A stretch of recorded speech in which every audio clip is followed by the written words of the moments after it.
ದೇವರ ನಾಮಕ್ಕೆ ಸ್ತೋತ್ರವಾಗಲಿ. ಮತ್ತೊಂದು ಆವರ್ತಿ ಮುಂಜಾನೆ ಸಮಯದಲ್ಲಿ ನಿಮ್ಮೆಲ್ಲರಿಗೂ ಕರ್ತನಾದ ಯೇಸುವಿನ ಮಧುರವಾದ ನಾಮದಲ್ಲಿ ವಂದನೆಗಳು ಮತ್ತು ಶುಭಗಳು. ಈ ದಿವಸದ ದೇವರ ವಾಕ್ಯದ ಧ್ಯಾನಕ್ಕೆ ನಮ್ಮನ್ನು ಒಪ್ಪಿಸಿಕೊಳ್ಳೋಣ. ಇವತ್ತಿನ ಅಂಶವು ಯೋಬನ ಆಶೀರ್ವಾದಕ್ಕೆ ಕಾರಣ ಅವನ ಅಸಹಾಯಕ ಸಮಯದಲ್ಲಿ ಅವನು ಮಾಡಿದ ಪ್ರಾರ್ಥನೆ ಎಂಬುದಾಗಿ. ಕರ್ತನಲ್ಲಿ ಪ್ರಿಯ ದೇವಚನವೇ, ಅದಕ್ಕೆ ದೇವರ ವಾಕ್ಯ ನಾವು ಓದಿಕೊಳ್ಳೋಣ. ಯೋಬ ಪುಸ್ತಕ 42ನೇ ಅಧ್ಯಾಯ 10ನೇ ವಚನ. ಯೋಬನು ತನ್ನ ಸ್ನೇಹಿತರಿಗೋಸ್ಕರ ಪ್ರಾರ್ಥಿಸಿದ ಬಳಿಕ ಯೆಹೋವನು ಅವನ ದುಸ್ಥಿತಿಯನ್ನು ಹೋಗಲಾಡಿಸಿ ಅವನ ಸೊತ್ತನ್ನು ಮೊದಲಿಗಿಂತ 2ರಷ್ಟಾಗಿ ಹೆಚ್ಚಿಸಿದನೆಂಬುದಾಗಿ. ಕರ್ತನಲ್ಲಿ ಪ್ರಿಯ ದೇವಚನವೇ, ಈ ಕಾಲದಲ್ಲಿ ನಾವು ಮಾಡುವಂಥ ಒಂದು ಪ್ರಾರ್ಥನೆಯು ನಮಗೆ ಯಾವ ರೀತಿಯಾಗಿ ಆಶೀರ್ವಾದವನ್ನು ತಂದು ಕೊಡುವಂಥದ್ದಾಗಿದೆ ಎಂಬುದಾಗಿ ನಾವು ನೋಡಿಕೊಳ್ಳೋಣ. ಅನೇಕ ಸಾರಿ ನಾವು ಪ್ರಾರ್ಥನೆ ವಿಷಯದಲ್ಲಿ ಬಹಳ ಸೋತು ಹೋಗ್ತೇವೆ, ಪ್ರಾರ್ಥನೆ ವಿಷಯದಲ್ಲಿ ನಿರಾಶೆಗೊಳ್ಳುತ್ತೇವೆ. ಆದರೆ ದೇವರ ವಾಕ್ಯದಲ್ಲಿ ನಾವು ನೋಡುವಾಗ ಯೋಬನು ತನ್ನ ಜೀವನದಲ್ಲಿ ಮಾಡಿದ ಒಂದು ಪ್ರಾರ್ಥನೆಗೆ ದೇವರು ಅವನ ಒಂದು ದುಸ್ಥಿತಿಯನ್ನು ತೆಗೆದು ಅವನ ಸೊತ್ತನ್ನು 2ರಷ್ಟಾಗಿ ಆಶೀರ್ವಾದ ಮಾಡಿದನೆಂಬುದಾಗಿ. ಕರ್ತನಲ್ಲಿ ಪ್ರಿಯ ದೇವಚನವೇ, ಯೋಬನು ಪ್ರಾರ್ಥನೆ ಮಾಡಿದಂಥ ಒಂದು ಗಳಿಗೆ ನಾವು ಯೋಚನೆ ಮಾಡೋದಾದರೆ, ಯೋಬನು ಪ್ರಾರ್ಥನೆ ಮಾಡಲಿಕ್ಕೆ ಯಾವುದೇ ಆದಂಥ ಒಂದು ನಂಬಿಕೆಯಾಗಲಿ, ಯಾವುದೇ ಆದಂಥ ಬಲವಾಗಲಿ, ಯಾವುದೇ ಆದಂಥ ಒಂದು ಶಕ್ತಿಯಾಗಲಿ ಅವನಿಗಿಲ್ಲ. ಯಾಕೆಂದರೆ ಈ ಸಮಯದಲ್ಲಿ ಯೋಬನ ಪರಿಸ್ಥಿತಿ ಹೇಗಿದೆ ಅಂದರೆ, ಅವನ ತಲೆಯಿಂದ ಅಂಗಾಲವರೆಗೂ ಹುಣ್ಣುಗಳನ್ನು, ಅವನು ಭಯಂಕರವಾದಂಥ ವ್ಯಾಧಿಗಳಲ್ಲಿ ಅವನು ಜೀವಿಸ್ತಾ ಇದ್ದಾನೆ. ಅವನ ಶರೀರವು ಎಲ್ಲ ಒಂದು ಬಲಹೀನತೆಗೊಂಡಿದೆ, ಶರೀರವೆಲ್ಲವೂ ಒಣಗಿ ಹೋಗ್ತಾ ಇದೆ. ತನ್ನ ಮಕ್ಕಳನ್ನು, ಕುಟುಂಬವನ್ನು ಕಳೆದುಕೊಂಡು, ಎಲ್ಲ ಆಸ್ತಿ ಪಾಸ್ತಿಯನ್ನು ಕಳೆದುಕೊಂಡು, ಕೊನೆಗೆ ತನ್ನ ಶರೀರವೆಲ್ಲವೂ ಭಯಂಕರವಾದಂಥ ವ್ಯಾಧಿಗಳಲ್ಲಿರುವಂಥ ಒಂದು ಪರಿಸ್ಥಿತಿಯಲ್ಲಿದ್ದಾನೆ. ಇಂಥ ಸಮಯದಲ್ಲಿ ಯಾವ ವಿಶ್ವಾಸಿಗಳಾದರೂ, ಯಾವ ದೇವಜನರಾದರೂ ದೇವರ ಮೇಲೆ ಒಂದು ನಂಬಿಕೆಯಾಗಲಿ ಅಥವಾ ದೇವರಲ್ಲಿ ಪ್ರಾರ್ಥಿಸುವಂಥ ಒಂದು ಕಾರ್ಯವಾಗಲಿ ನಾವು ಎದುರು ನೋಡಲಿಕ್ಕೆ ಆಗೋದಿಲ್ಲ. ಸೊ ನಮಗೆ ಒಂದು ಸಣ್ಣ ಸಣ್ಣ ಕಷ್ಟಗಳು, ಸಮಸ್ಯೆಗಳು, ರೋಗಗಳು, ಒಂದು ಸಣ್ಣ ತಲೆನೋವು, ಒಂದು ಸಣ್ಣ ಹೊಟ್ಟೆ ನೋವು ಬಂದರೆ ನಾವು ಪ್ರಾರ್ಥನೆ ನಿಲ್ಲಿಸಿಬಿಡ್ತೇವೆ.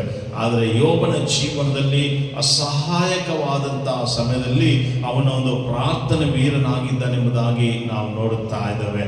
ಅದಕ್ಕೆ ಕರ್ತನಲ್ಲಿ ಪ್ರಿಯ ದೇವಚನವೇ, ದೇವರು ಯೋಬನ ಸ್ನೇಹಿತರನ್ನು ಯೋಬನ ಬಳಿಗೆ ಕಳಿಸ್ತಾ ಇದ್ದಾನೆ. ನೀವು ಹೋಗಿ ಯೋಬನ ಬಳಿಗೆ ಪ್ರಾರ್ಥನೆ ಮಾಡಿಸಿಕೊಳ್ಳಿರಿ, ಯಾಕಂದರೆ ನಿಮ್ಮ ವಿಷಯದಲ್ಲಿ ನಾನು ಕೋಪಗೊಂಡಿದ್ದೇನೆ. 7ನೇ ವಚನದಲ್ಲಿ ನೋಡುವಾಗ, ಯೆಹೋವನ ಈ ಮಾತುಗಳನ್ನು ಯೋಬನಿಗೆ ಹೇಳಿದ ಮೇಲೆ ತೇಮಾನ್ಯನಾದ ಎಲಿಫಜನ್ನು ಕುರಿತು ನಿನ್ನ ಮೇಲೆಯೂ ನಿನ್ನ 2 ಸ್ನೇಹಿತರ ಮೇಲೆಯೂ ಕೋಪಗೊಂಡಿದ್ದೇನೆ. ನನ್ನ ದಾಸನಾದ ಯೋಬನು ನನ್ನ ವಿಷಯವಾಗಿ ಯಥಾರ್ಥವನ್ನು ಆಡಿದಂತೆ ನೀವು ಆಡಲಿಲ್ಲ. ಸೊ ಇಲ್ಲಿ ನೋಡುವಾಗ ದೇವರು ಹೇಳ್ತಾ ಇದ್ದಾನೆ, ಯೋಬನ 3 ಸ್ನೇಹಿತರ ವಿಷಯದಲ್ಲಿ ಹೇಳುವಾಗ, ನೀವು ಹೋಗಿ ಯೋಬನ ಹತ್ರ ಯಜ್ಞವನ್ನು ಅರ್ಪಿಸಿಕೊಳ್ಳ್ರಿ, ನಿಮ್ಮ ಪಕ್ಷವಾಗಿ ಯೋಬನು ಪ್ರಾರ್ಥನೆ ಮಾಡುವನು, ನಾನು ಅವನ ವಿಜ್ಞಾಪನೆಯನ್ನು ಲಾಲಿಸಿ ನಿಮ್ಮ ಮೂರ್ಖತನಕ್ಕೆ ತಕ್ಕ ದಂಡನೆಯನ್ನು ನಿಮಗೆ ವಿಧಿಸುವುದಿಲ್ಲ ಎಂಬುದಾಗಿ. ಕರ್ತನ ಪ್ರಿಯ ದೇವಚನವೇ, ಇಲ್ಲಿ ಯೋಬನ 3 ಸ್ನೇಹಿತರು ದೇವರ ಕೋಪಕ್ಕೆ ಗುರಿಯಾದರು. ಆಗ ದೇವರು ಹೇಳ್ತಾ ಇದ್ದಾರೆ, ನೀವು ಹೋಗಿ ಯೋಬನ ಬಳಿಗೆ ಹೋಗಿ ಯಜ್ಞವನ್ನು ಅರ್ಪಿಸಿ ನಿಮಗೋಸ್ಕರ ಯೋಬನು ಪ್ರಾರ್ಥನೆ ಮಾಡುವನೆಂಬುದಾಗಿ. ನೋಡಿ, ಇಲ್ಲಿ ಈ ಮಾತಿನಲ್ಲಿ ನಾವೊಂದು ಸತ್ಯವನ್ನು ಅರ್ಥ ಮಾಡಿಕೊಳ್ಳಬೇಕಾಗಿದೆ. ದೇವರು ಯೋಬನ ಮೇಲೆ ಎಷ್ಟು ಭರವಸೆ ಉಳ್ಳವನಾಗಿದ್ದಾನೆ ನೋಡ್ರಿ.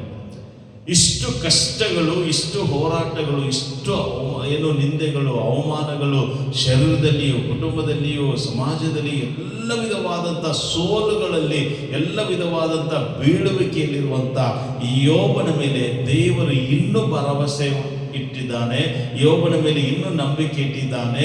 ದೇವರು ಯೋಬನ ವಿಷಯದಲ್ಲಿ ಅಂದುಕೊಳ್ತಾ ಇದ್ದಾನೆ, ಇಷ್ಟು ಕಷ್ಟದಲ್ಲಿಯೂ ಯೋಬನು ನನ್ನ ವಿಷಯದಲ್ಲಿರುವ ನಂಬಿಕೆಯನ್ನಾಗಲಿ, ಪ್ರಾರ್ಥನೆಯನ್ನಾಗಲಿ, ಭಯವಾಗಲಿ, ನನ್ನ ಮೇಲಿಟ್ಟಿರುವಂಥ ಒಂದು ಪ್ರಾರ್ಥನೆಯನ್ನು ಅವನು ಬಿಟ್ಟಿಲ್ಲ ಎಂಬ ಒಂದು ಭರವಸೆ ದೇವರು ಇಟ್ಟುಕೊಂಡಿದ್ದಾನೆ. ನೋಡಿ, ಯೋಬನ ವಿಷಯದಲ್ಲಿ ದೇವರು ಇಟ್ಟುಕೊಂಡ ಒಂದು ಭರವಸೆ ಎಷ್ಟು ಅಪಾರವಾದದ್ದಾಗಿದೆ.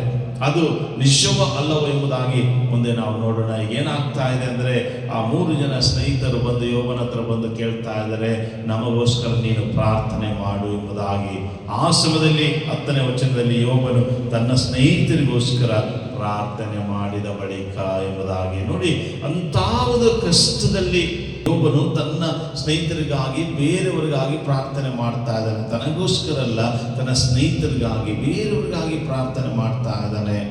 ಯಾವಾಗ ಇಂಥ ಬಾಧೆಯಲ್ಲಿ, ಇಂಥ ಸಂಕಟದಲ್ಲಿ, ಇಂಥ ನೋವಿನಲ್ಲಿ, ಇಂಥ ವ್ಯಾಧಿಯಲ್ಲಿ, ಇಂಥ ಒಂದು ಹಿಂಸೆಯಲ್ಲಿ, ಮರಣದ ಹಾಸಿಗೆಯಲ್ಲಿರುವಾಗಲೂ ಯೋಬನು ತನ್ನ ಸ್ನೇಹಿತರಿಗಾಗಿ ಪ್ರಾರ್ಥನೆ ಮಾಡಿದನೋ, ಅವನ ಸ್ನೇಹಿತರು ದೇವರ ಕೋಪದಿಂದ ದೂರವಾದರು. ಅವನ ಸ್ನೇಹಿತರು ದೇವರ ಆಶೀರ್ವಾದಕ್ಕೆ ಅವರು ಪಾತ್ರರಾದರೆಂಬುದಾಗಿ ನಾವು ನೋಡ್ತಾ ಇದ್ದೇವೆ. ಯೋಬನ ಪ್ರಾರ್ಥನೆಯಿಂದ ತನ್ನ ಸ್ನೇಹಿತರಿಗೆ ಮೊದಲನೇದಾಗಿ ಒಳ್ಳೆಯದಾಯಿತು. ಅದಾದ ಮೇಲೆ ಯೋಬನಿಗೆ ಏನೆಲ್ಲ ಆಶೀರ್ವಾದಗಳು ಬಂತು ಎಂಬುದಾಗಿ ನಾವು ನೋಡುವಾಗ, ಮೊದಲನೇದಾಗಿ ಕರ್ತನ ಪ್ರಿಯ ದೇವಜನ 10ನೇ ವಚನದಲ್ಲಿ, ಯೆಹೋವನು ಅವನ ದುಸ್ಥಿತಿಯನ್ನು ಹೋಗಲಾಡಿಸಿ. ನಾವು ಯಾವಾಗ ನಮ್ಮ ಕಷ್ಟ ಕಾಲದಲ್ಲಿಯೂ ಅಸಹಾಯಕವಾದಂಥ ಸಂದರ್ಭಗಳಲ್ಲಿಯೂ ನಾವು ಪ್ರಾರ್ಥನೆ ಮಾಡುತ್ತೇವೋ, ದೇವನು ನಮ್ಮ ಪ್ರಾರ್ಥನೆಯನ್ನು ಕೇಳಿ ನಮ್ಮ ಒಂದು ದುಸ್ಥಿತಿಯನ್ನು ತೆಗೆದುಹಾಕ್ತಾನೆ. ನಮ್ಮ ಕಷ್ಟಗಳು, ರೋಗ ಆಗಿರ್ಬೋದು, ಸಾಲ ಆಗಿರ್ಬೋದು, ಚಿಂತೆ ಆಗಿರ್ಬೋದು, ಕಣ್ಣೀರಾಗಿರ್ಬೋದು, ಬಾಧೆಗಳಾಗಿರ್ಬೋದು, ಏನೇ ಇರಲಿ, ಎಂಥ ಪರಿಸ್ಥಿತಿ ಇರಲಿ, ಎಲ್ಲ ದುಸ್ಥಿತಿಯಿಂದ ದೇವರು ನಮ್ಮನ್ನು ತೊಲಗಿಸ್ತಾನೆ ಎಂಬುದಾಗಿ. ಈಗ ಯೋಬನು ಪ್ರಾರ್ಥನೆ ಮಾಡಿದ ಕೂಡಲೇ ಅವನ 3 ಜನ ಆ ಒಂದು ಸ್ನೇಹಿತರು ನೋಡ್ತಾ ಇದ್ದಾರೆ. ಏನಂದ್ರೆ, ಅವನ ಶರೀರವೆಲ್ಲ ಬದಲಾಗ್ತಾ ಇದೆ, ಅವನ ಹುಣ್ಣುಗಳೆಲ್ಲ ಹೋಗ್ತಾ ಇದೆ, ಅವನ ಗಡ್ಡೆಗಳೆಲ್ಲ ಹೋಗ್ತಾ ಇದೆ. ಮರಣದ ಹಾಸಿಗೆ ಮೇಲೆ ಮಲಗಿದಂಥ ಯೋಬನು ಈಗ ಎದ್ದು ಅವನು ನಿಂತುಕೊಳ್ತಾ ಇದ್ದಾನೆ. ಶರೀರದಲ್ಲಿ ಬಲ ಹೊಂದುತ್ತಾ ಇದ್ದಾನೆ, ಸ್ವಸ್ಥತೆ ಹೊಂದುತ್ತಾ ಇದ್ದಾನೆ, ದೇವರ ಒಂದು ಕೃಪೆಯನ್ನು ಹೊಂದುತ್ತಾ ಇದ್ದಾನೆ. ಕರ್ತನಲ್ಲಿ ಪ್ರಿಯ ದೇವಚನವೇ, ನೀವು ಅಸಹಾಯಕ ಸಮಯದಲ್ಲಿ ನಿಮ್ಮ ಪ್ರಾರ್ಥನೆಯನ್ನು, ದೇವರ ಮೇಲೆ ನಂಬಿಕೆಯನ್ನು ಬಿಡದೆ ನೀವು ಪ್ರಾರ್ಥಿಸುವಾಗ, ದೇವನು ನಿಮಗಿರುವಂಥ ಯಾವುದೇ ಏನು ದುರವಸ್ಥೆ ಇದ್ದರೂ, ಯಾವುದೇ ಒಂದು ಕಷ್ಟಗಳಿದ್ದರೂ ಎಲ್ಲವನ್ನು ತೆಗೆದು, ನಿಮ್ಮ ದುರವಸ್ಥೆಯನ್ನು ತೆಗೆದು ಕಾಪಾಡುವ ದೇವರಾತನಾಗಿದ್ದಾನೆ. ಇನ್ನು 2ನೇದಾಗಿ, ಅಸಹಾಯಕ ಸಮಯದಲ್ಲಿ ನಾವು ಪ್ರಾರ್ಥನೆ ಮಾಡುವಾಗ ದೇವರ ವಾಕ್ಯ ಹೇಳ್ತಾ ಇದೆ, ಅದೇ ವಾಕ್ಯದಲ್ಲಿ ಅವನ ಸೊತ್ತನ್ನು ಮೊದಲಿಗಿಂತ 2ರಷ್ಟಾಗಿ ಮಾಡಿದನಂತೆ. ನೋಡಿ, ನಮ್ಗೆ ಏನೋ ಒಂದು ಲಾಸ್ ಆಗಿದೆ, ಬಿಸ್ನೆಸ್ ಲಾಸ್ ಆಗಿದೆ, ಕುಟುಂಬ ಲಾಸ್ ಆಗಿದೆ, ಈಗ ಜೀವಿತದಲ್ಲಿ ಸೋತು ಹೋಗಿದೆ ಎಂಬುದಾಗಿ ನಾವು ಪ್ರಾರ್ಥನೆ ಬಿಡದೆ ನಾವು ಪ್ರಾರ್ಥಿಸುವಾಗ ದೇವರೇನು ಮಾಡುವವನಾಗಿದ್ದಾನೆ ಅಂದರೆ, ನಮ್ಮ ಸಹಾಯಕ ಸಮಯದಲ್ಲಿ ನಾವು ಮಾಡಿದ ಪ್ರಾರ್ಥನೆಗೆ ಬದಲಾಗಿ ಆತನು ನಮ್ಮ ಸೊತ್ತನ್ನು ಮೊದಲಿಗಿಂತ 2ರಷ್ಟಾಗಿ ಹೆಚ್ಚಿಸುವ ದೇವರಾಗಿದ್ದಾನೆ. ಈಗ ಯೋಬನ ಸ್ಥಿತಿ ಏನಾಗಿದೆ, ಎಲ್ಲ ಕಳ್ಕೊಂಡಿದ್ದಾನೆ, ಸಕಲವೂ ಅವನಿಗೆ ಹೋಗಿದೆ, ಜೀರೋ ಆಗಿದ್ದಾನೆ. ಆದರೆ ಅಸಹಾಯಕವಾದ ಸಮಯದಲ್ಲಿ ಅವನು ಪ್ರಾರ್ಥನೆ ಮಾಡಿದಾಗ ದೇವರು ಅವನ ಸೊತ್ತು ಮೊದಲು ಎಷ್ಟಿತ್ತೋ 2ರಷ್ಟು ಆಶೀರ್ವಾದ ಮಾಡಿದೆ ಎಂಬುದಾಗಿ ಈ ವಾಕ್ಯ ಕೇಳುವ ಕರ್ತನಲ್ಲಿ ಪ್ರಿಯ ದೇವ ಮಕ್ಕಳೇ, ನಿಮ್ಮ ಜೀವನದಲ್ಲಿ ಅಸಹಾಯಕವಾದ ಸಮಯದಲ್ಲಿ, ಸೋತು ಹೋದ ಸಮಯದಲ್ಲಿ, ಬಿದ್ದು ಹೋದ ಸಮಯದಲ್ಲಿ, ಕಳೆದುಕೊಂಡ ಸಮಯದಲ್ಲಿ ನೀವು ಪ್ರಾರ್ಥನೆ ಬಿಡದೆ ಯಥಾರ್ಥವಾಗಿ ನೀವು ಪ್ರಾರ್ಥನೆ ಮಾಡುವಾಗ ಯೋಬನನ್ನು 2ರಷ್ಟು ಆಶೀರ್ವಾದ ಮಾಡಿದ ದೇವರು ನಿಮ್ಮನ್ನು, ನಿಮ್ಮ ಕುಟುಂಬ, ನಿಮ್ಮ ಕಾರ್ಯಗಳನ್ನು 2ರಷ್ಟು ಆಶೀರ್ವಾದ ಮಾಡಲಿಕ್ಕೆ ಆತನು ಶಕ್ತನಾಗಿದ್ದಾನೆ ಎಂಬುದಾಗಿ ಈ ವಾಕ್ಯಗಳ ಮೂಲಕವಾಗಿ ನೀವು ತಿಳಿದುಕೊಳ್ಳಿರಿ. God bless you. ಕರ್ತನಾದ ದೇವರೇ, ಈ ವಾಕ್ಯ ಕೇಳಿದಂತ ನಿನ್ನ ಮಕ್ಕಳನ್ನು ಆಶೀರ್ವಾದ ಮಾಡು.